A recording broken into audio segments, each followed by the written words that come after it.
Inicialmente pode parecer algo muito batido, ou que a gente ache que a gente se conhece por completo, mas na verdade existem várias situações em que a gente se revela, né? E a gente acha que se conhece na integralidade e, na verdade, a gente se surpreende. Quantas vezes a gente não vivenciou alguma coisa que a gente diz, eu nem me reconheci, né? Nem parecia que fui eu. E essa é a proposta de hoje. Trabalhar um pouco isso. Então, a gente pode encontrar em diversas fontes vários conceitos sobre o autoconhecimento, que, em linhas gerais, é o conhecimento de si mesmo. Aí você pode encontrar que é a busca do eu verdadeiro, o encontro do eu verdadeiro, na verdade, o encontro de si mesmo, da sua essência, e por aí vai.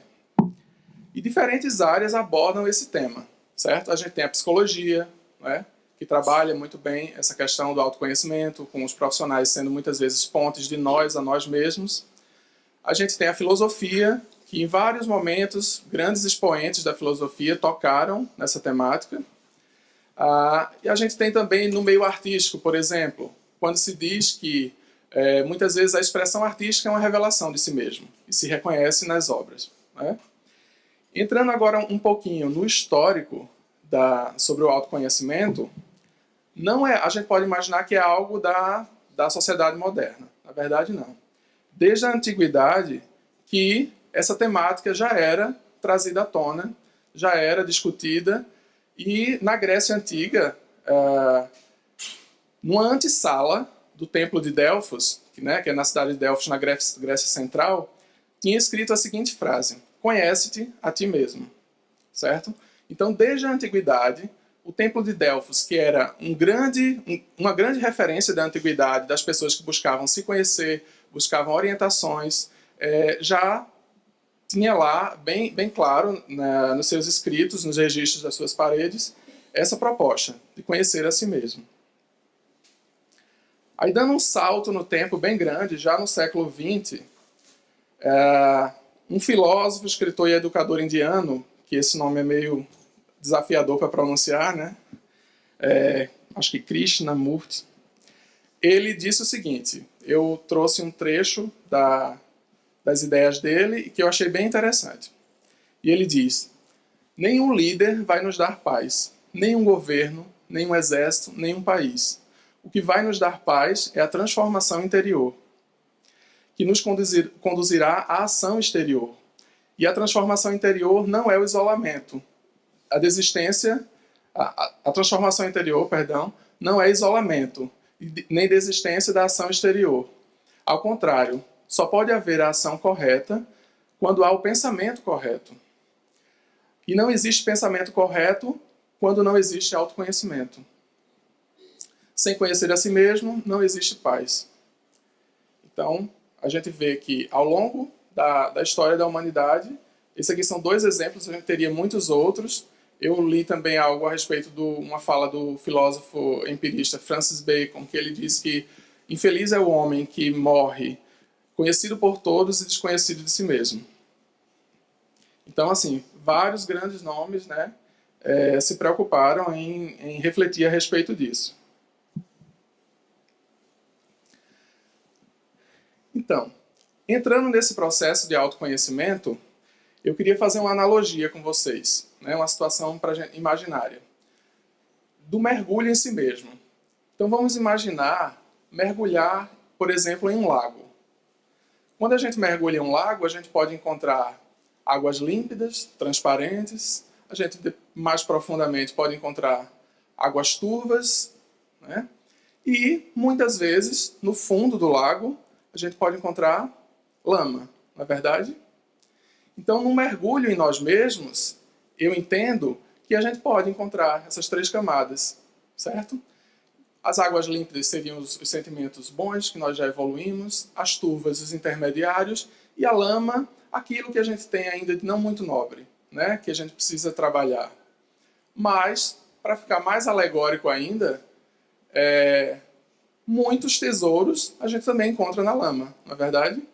Dificilmente as pedras preciosas elas estão expostas, elas estão na superfície. Ou você tem que buscá-las no fundo de um rio, ou dentro das rochas. Então, o que precisa, muitas vezes, para que esses tesouros brilhem, é remover essa camada de lama. Não é? E com os nossos sentimentos seria a mesma coisa. Isso foi para ilustrar, mas claro que nós somos altamente complexos e talvez tenhamos mais camadas do que essas. Quando se inicia um processo de autoconhecimento, você começa a encontrar as suas imperfeições. Muitas vezes, imperfeições que você até então negava. Na verdade, você dizia não ter. Você até reconhecia no outro, mas não em você. E aí, existe um desdobramento desse encontro das imperfeições, muitas vezes, que são os conflitos. Certo? Só que os conflitos eles podem ter um lado positivo ou negativo, dependendo do que você faz com eles.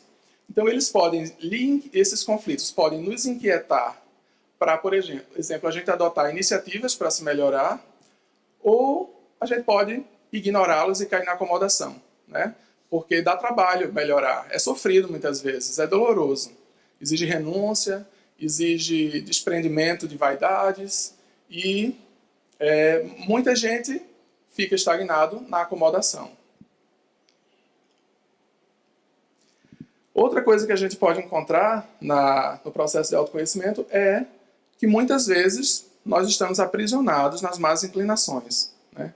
Aqui eu ilustrei com algumas coisas, sejam nos vícios, os pensamentos distorcidos que nos autossabotam, as prisões em relacionamentos doentios e tantas outras possibilidades de prisões, que faz com que a gente viva limitado e muitas vezes arrastando correntes. E aí, existem vários expoentes da doutrina espírita que apontam o autoconhecimento como a base da reforma íntima. Muitos chamam de a chave do progresso moral. Por quê? Só se pode reformar o que se conhece, na verdade. A gente não faz uma reforma se a gente não identifica o que precisa ser reformado. Então aqui eu ilustrei com essa imagem, né, da borboleta, que sofre várias transformações ao longo da vida, até chegar ao esplendor da sua aparência, né? Que é essa aparência mais vistosa, bonita. E assim podemos ser nós. E aí aquilo que eu já adiantei um pouco, nessa perspectiva do autoconhecimento, que é observar em você mesmo o que precisa ser melhorado. Né? Porque isso precisa ser algo identificado, refletido e mobilizado para melhorar. Né? Só se tem, aí eu até fiz uma anotação que não está aparente para vocês, só se tem a intenção de se melhorar quando se reconhece que algo está errado e que não nos faz bem. Certo? E aí, reconhecido isso, é preciso haver a disposição para a mudança, né? Que seria iluminar as nossas sombras. Porque sombras todos nós temos, senão nós não estaríamos aqui. Né? Mas trabalhando, cultivando os bons sentimentos, a gente pode ter cada vez mais luz e menos sombra. Porque se a gente estiver cercado de luz por todos os lados, em 360 graus, praticamente não vai se formar sombra. Né? Então esse é o desafio, se iluminar cada vez mais e eliminar as sombras que nós ainda temos. Outro ponto importante, no meu entendimento, no processo do autoconhecimento, é não delegar aos outros o que só você pode fazer. Por quê? Muitas vezes a gente deposita a expectativa da melhora no outro, né? No médico, no psicólogo, no médium, no atendimento espiritual, mas existem questões e pontos que só você pode trabalhar. Existe um limite da ajuda que você recebe. Chega uma hora que é você com você mesmo.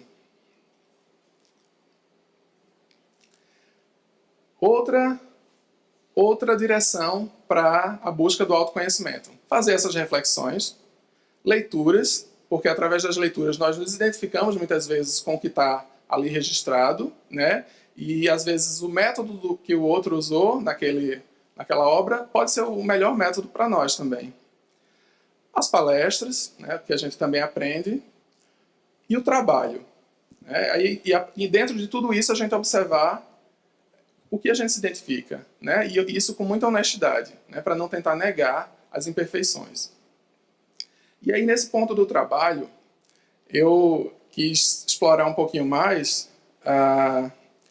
por quê?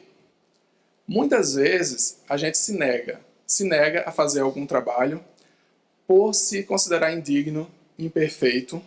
Só que se a gente for esperar o momento da perfeição, a gente não vai fazer nada, porque a gente ainda tem uma longa caminhada pela frente, certo? Então, eu confesso que muitas vezes eu pensei, mas eu vou falar para as pessoas, né? Eu, com todos os meus defeitos e na verdade, assim, numa orientação que eu recebi, na verdade, não é porque a gente está aqui falando que a gente, né, está à frente de quem está ouvindo. E aí eu lembro de uma história de um servidor numa repartição pública que eu frequentava, e ele era recém-transferido do interior para esse setor. Daí as pessoas chegavam lá e pediam informações a ele, e ele dizia sempre, eu não sei porque eu sou novato aqui. E passados 2 anos, eu presenciei a mesma cena. Uma pessoa chegou lá, pediu uma informação, e ele disse, eu não sei porque eu sou novato aqui. E aí eu fico me perguntando, até quando a gente vai se considerar novato, né? E não sair da nossa zona de conforto para se melhorar, para ajudar as outras pessoas e, inevitavelmente, se ajudar, né, nessa prática. Outro ponto importante que eu destaquei é o fato da gente se reconhecer como um ser único e que cada um tem sua história, né? Por mais que a gente até viva na mesma casa, mas a história de um não é igual à do outro. E a gente não ficar tomando o outro como um modelo restrito do que nós deveríamos ser, quando nós o consideramos mais evoluído. Porque existem as particularidades de cada um. E aí, cada um constrói a sua trajetória particular de dignidade, considerando as suas dificuldades, suas potencialidades, que vão variar de uma pessoa para outra. E aqui eu trouxe o trecho do livro Psicologia e Espiritualidade, desse autor, Adenoir Novaes, que ele diz que é uma decisão interna de mudar, quando você quer mudar, né? Face à necessidade de se desligar de situações e conflitos que não mais favorecem o crescimento pessoal. Bem nessa perspectiva, você que tem que decidir. Você é quem se mobiliza, e não o outro. E agora a gente vai entrar nas obras da codificação. E na verdade, eu trabalhei com o Evangelho segundo o Espiritismo e o Livro dos Espíritos, para ver o que eles nos dizem a respeito do autoconhecimento. E aí Kardec pergunta aos Espíritos, na pergunta 919 do Livro dos Espíritos, qual é o meio prático e mais eficaz para se melhorar nesta vida e resistir aos arrastamentos do mal? E aí, a resposta.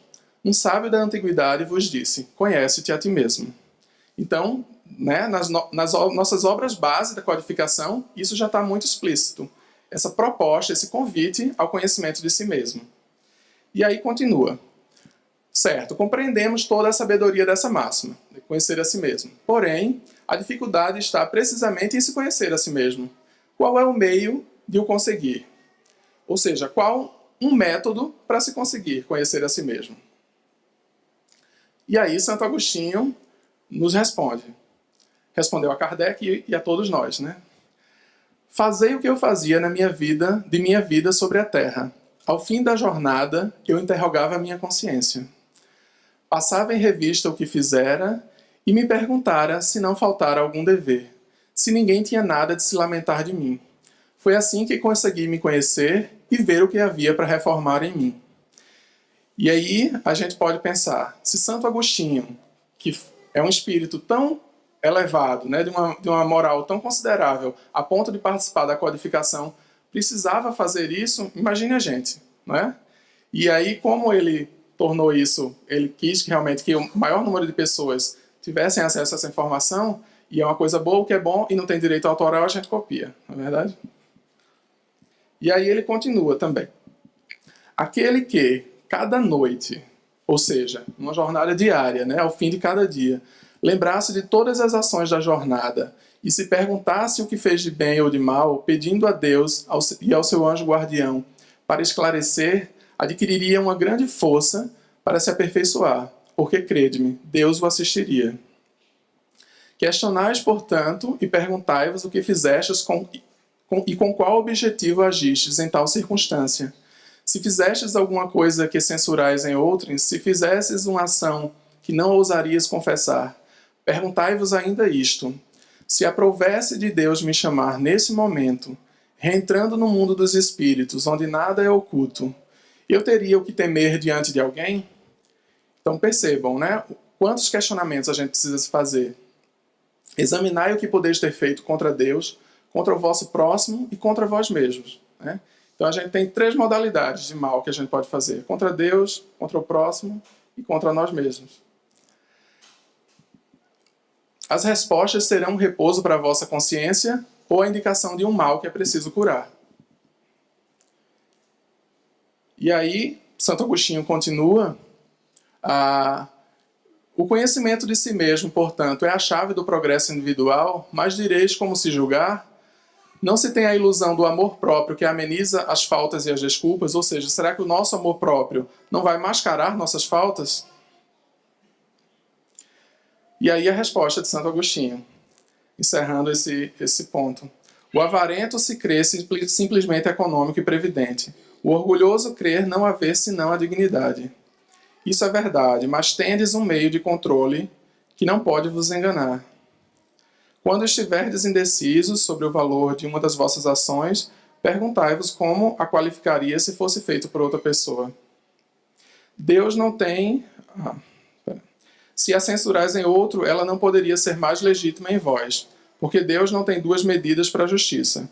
Procurai saber também o que pensam os outros a respeito, e não negligencieis a opinião dos vossos inimigos, porque esses não têm nenhum interesse em dissimular a verdade, e frequentemente Deus os coloca ao vosso lado como um espelho, para nos advertir com mais franqueza do que faria um amigo.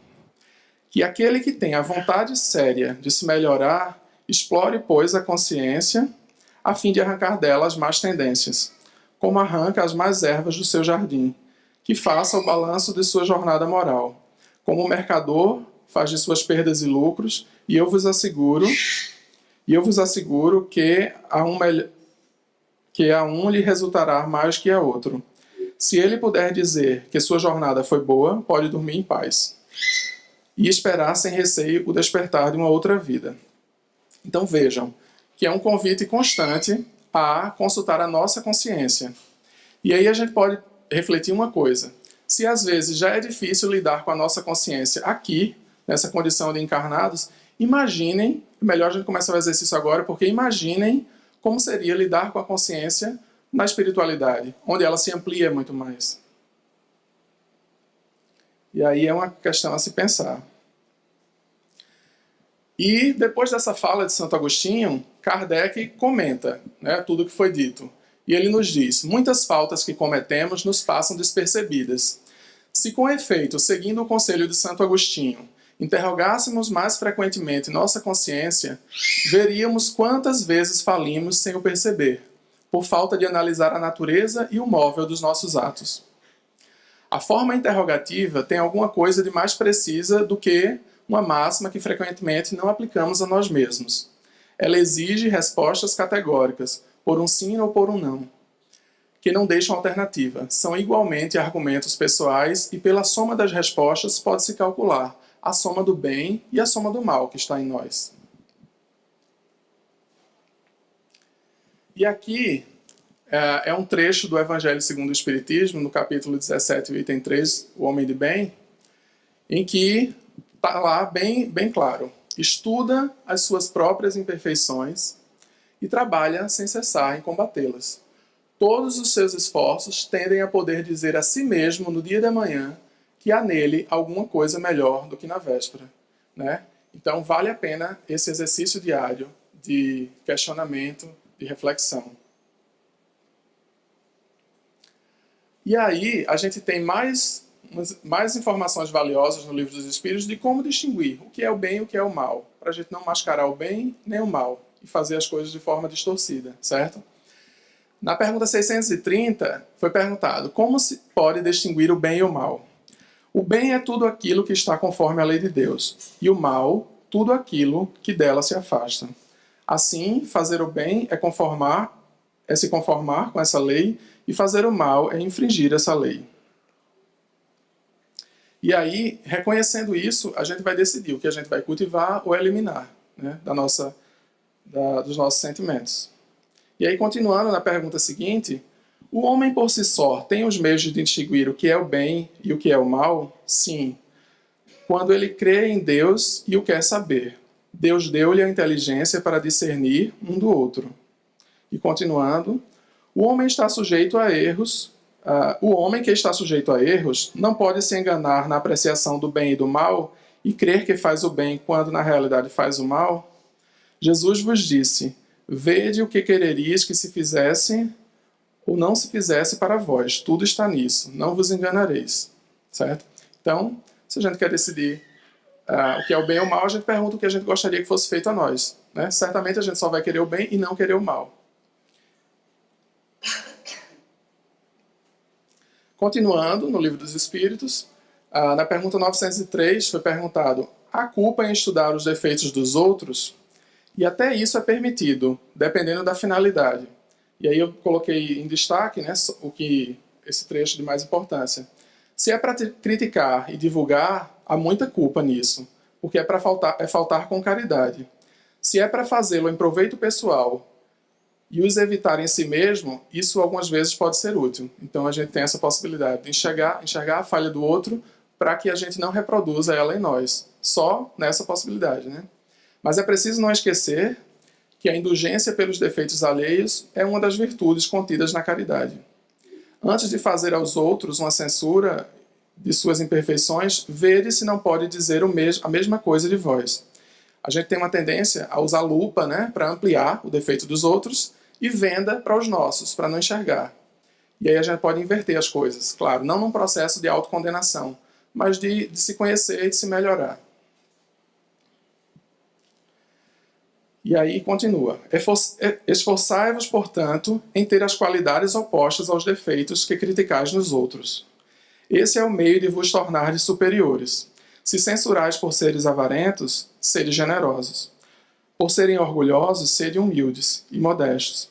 Por serem duros, sede dóceis.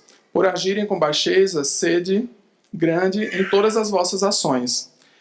Em uma palavra, fazei de tal maneira que não vos possam aplicar essas palavras de Jesus. Ele vê um argueiro no olho do seu vizinho e não vê a trave no seu. Que é sempre a gente lançar o olhar para o outro e não para nós mesmos. E aí na pergunta 909 é questionado: o homem poderia vencer suas más tendências? E a resposta é sim, e algumas vezes por fracos esforços. É a vontade que lhe falta. Quão poucos dentre vós fazem esforços. Então, assim, aquilo que muitas vezes nós consideramos como uma grande renúncia, um grande esforço, um grande sofrimento, do ponto de vista espiritual, é uma coisa simples, que se a gente se trabalhasse, se policiasse, seria mais tranquilo de se fazer. E aí na pergunta 918, por que sinais se pode reconhecer no homem o progresso real que deve elevar seu espírito na hierarquia espírita? O espírito prova sua elevação quando todos os atos de sua vida corporal são a prática da lei de Deus e quando compreende por antecipação a vida espiritual. Né? Então acho que a gente está aqui, já é pelo menos o início dessa compreensão, né, de acreditar que existe uma continuidade. E aí, continuando, o verdadeiro homem de bem é aquele que pratica a lei de justiça, amor, de caridade na sua pureza. Interroga sua consciência, mais uma vez, né, sobre os atos realizados. Se pergunta se não violou essa lei, se não fez o mal, se fez todo o bem que podia, se ninguém tem nada a se lamentar dele. Enfim, se fez a outrem aquilo que queria que os outros lhe fizessem. Então veja quanto essa proposta ela é batida, ela é recorrente, na verdade, para chamar a nossa atenção. E aí na pergunta 1008 é perguntado: a duração das penas depende sempre da vontade do espírito e não há as que lhes são impostas por um tempo dado? E aí São Luís nos responde: sim, as penas podem ser-lhe impostas por um tempo, mas Deus, que não quer senão o bem de suas criaturas, acolhe sempre o arrependimento e o desejo de melhorar-se não é jamais estéril. Então nunca vai ser ignorado essa nossa vontade de melhorar, certo? Deus está sempre sensível a isso.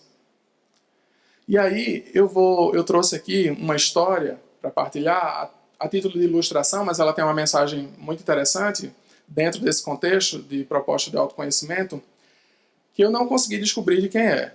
Na internet eu vi algumas fontes que diziam que era de autor desconhecido, outras de Paulo Freire, mas aí eu peguei a essência da coisa. E ela tem uma parte introdutória que eu pulei, para ficar mais sucinto. E a história ela traz as qualidades de um lápis, né? Fazendo uma analogia com um lápis, como se nós fôssemos o lápis.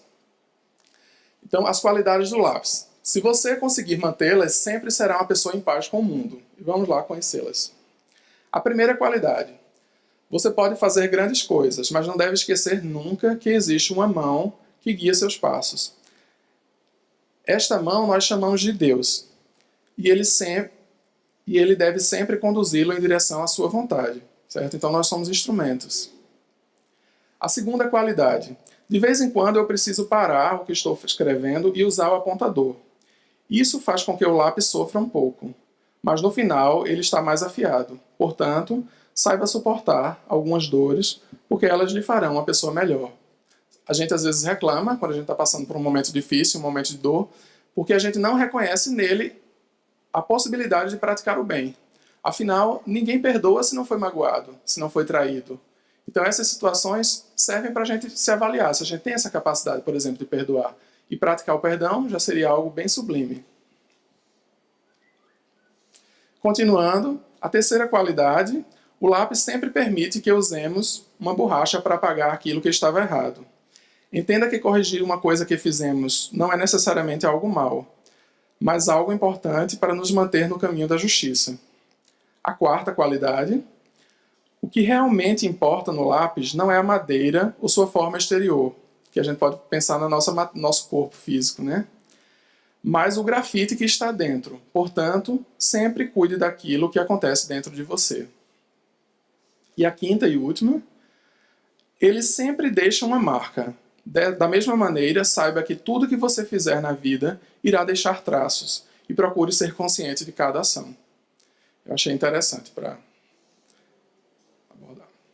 E aí, retomando aquela questão dos conflitos do autoconhecimento, muitas vezes nós usamos máscaras. Nós não admitimos, né? Mas nós somos altamente sofisticados nisso. Às vezes a gente tem uma máscara para o trabalho, uma máscara para o centro espírita, uma máscara para qualquer outro espaço, para uma escola, para uma faculdade, na verdade, e se enxergar, admitir que usa essas máscaras já é difícil.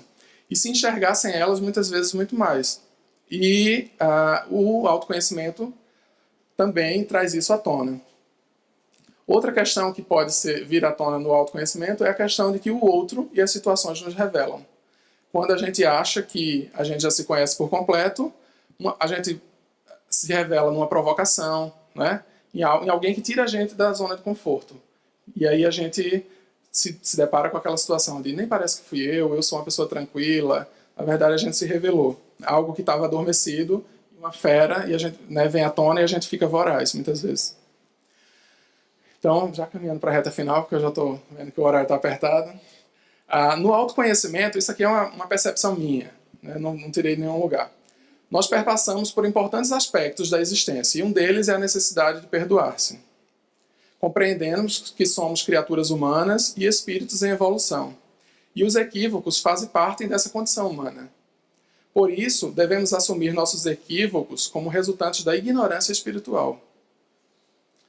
Mas não nos estagnarmos nele. Culpar-se é uma das formas de adiar a possibilidade de ser feliz.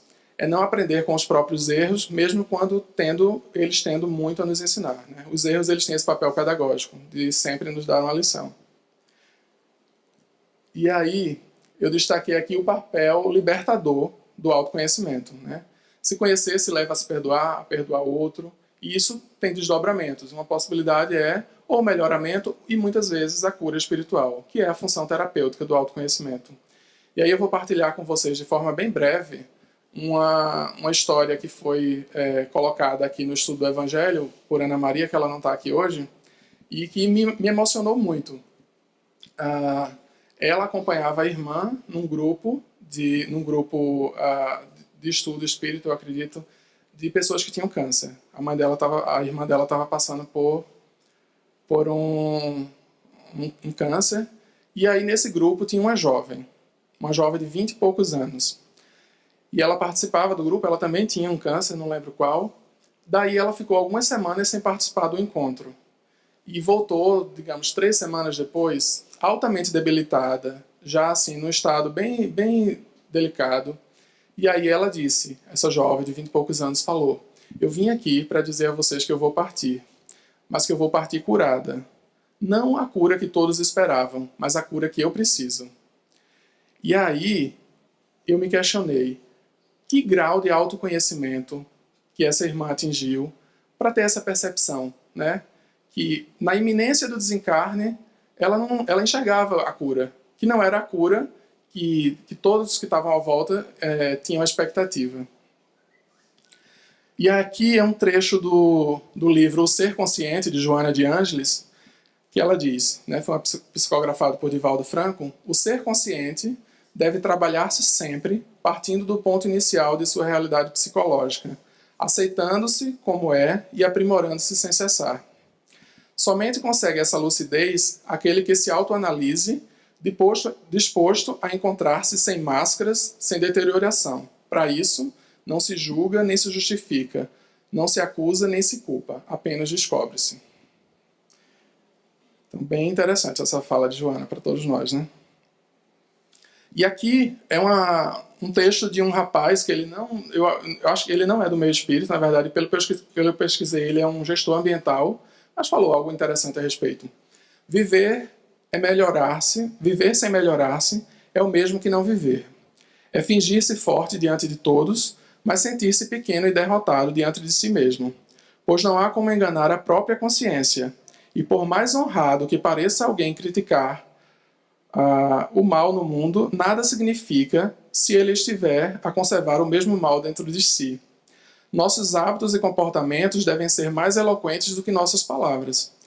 Tudo o que retarda o nosso desenvolvimento moral vem de nós mesmos e não dos outros. Então, mais uma vez, chamar a atenção para que nós é que somos responsáveis por isso e não os outros. Por se perceber e por se melhorar. E aqui, já concluindo, a partir do autoconhecimento a gente pode iniciar uma transição para transformar um deserto espiritual em um campo fértil de boas práticas e bons sentimentos, né? E aí eu coloquei essa ilustração mostrando uma transição para ilustrar. E para encerrar, eu deixo para vocês essa frase, essa mensagem de Santo Agostinho: conhece-te, aceita-te e supera-te. Muito obrigado a todos pela oportunidade. Muita paz.